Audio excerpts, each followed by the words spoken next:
Hey everyone, and welcome back to our series.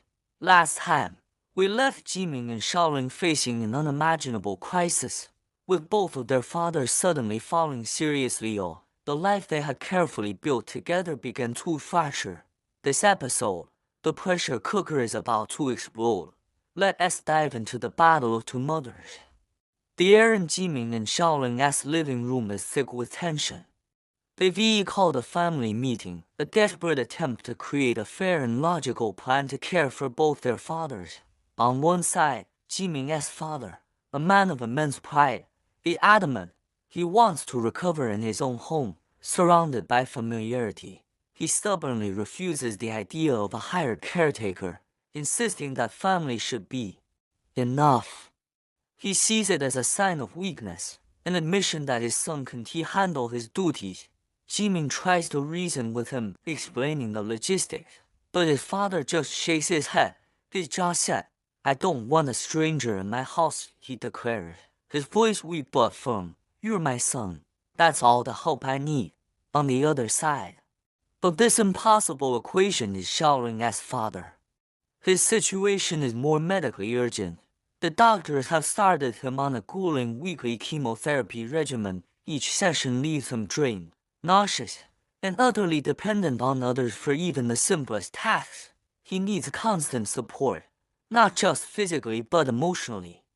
The long drives to the hospital, the hours spent in the chemo ward, and the difficult recovery days that follow is a full-time job in itself. Xiaoling's heart breaks every time she sees her father so frail, and the guilt she feels when she is not by his side is all-consuming. With the two fathers' needs laid bare, the real battle begins. It is not between the fathers themselves, but between their wives, the two mothers. Jieming's mother, her face etched with worry, starts the argument. "Your father just needs rest at home," she tells Xiaoling. "But my husband is stubborn. He needs Jieming here to persuade him to manage things. His blood pressure is dangerously high. What if something happens when no one's around?" Xiaoling's mother immediately fires back, her voice trembling with a mix of fear and anger. "Stubborn. Your husband is stubborn, but my husband is fighting for his life. Chemotherapy isn't a simple cold. He can't eat, he can barely walk. He needs us.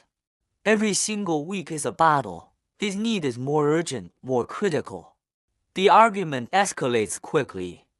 The living room transforms into a courtroom where two mothers plead their case, each trying to prove whose husband is sicker, whose need is more urgent.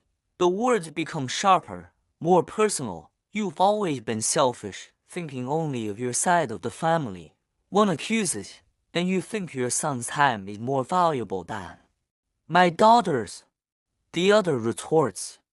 The conversation is no longer about finding a solution. It is about winning a fight that has no winner.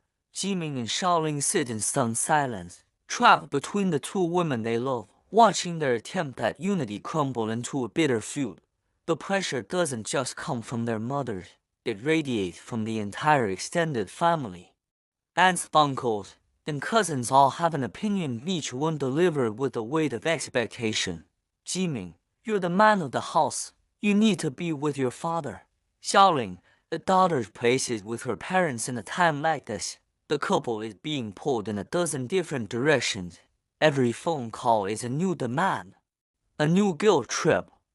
They are expected to split their time, their energy, and their resources in a way that satisfies everyone, an impossible task that leaves them feeling like failures no matter what they do. In a moment of desperation, Jieming calls his younger brother, Jiejun, hoping for an ally, for some relief.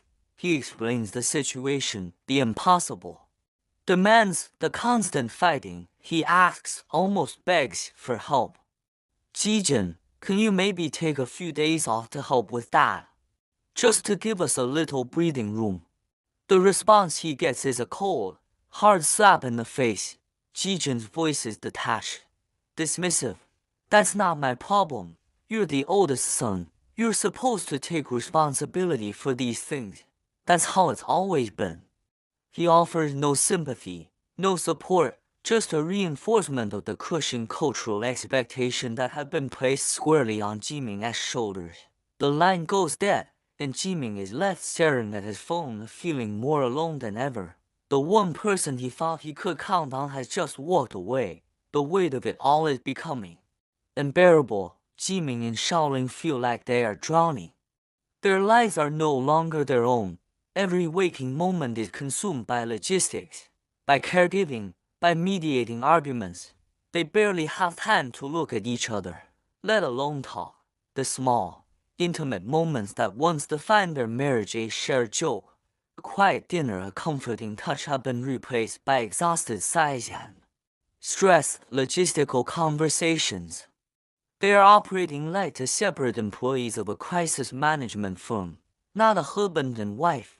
They feel their own health starting to fray, the sleepless nights, the constant anxiety, the physical toll of lifting and caring for their fathers, it's all adding up. They are running on empty, fueled only by adrenaline and guilt. But more terrifying than their own exhaustion is the feeling that their marriage itself is slipping away. The foundation of their relationship is being eroded by the constant external pressures and the internal resentment that has started to quietly build. They are a team, but they are being forced to play for opposing sides. As they lie in bed at night, staring at the ceiling in the dark, the unspoken question hangs heavy in the air between them: how much more can we take before we break completely? Thank you for watching this episode.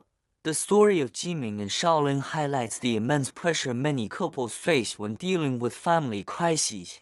It's a difficult journey, and it's far from over. Make sure you subscribe and turn on notifications so you don't miss what happens next. See you in the next episode.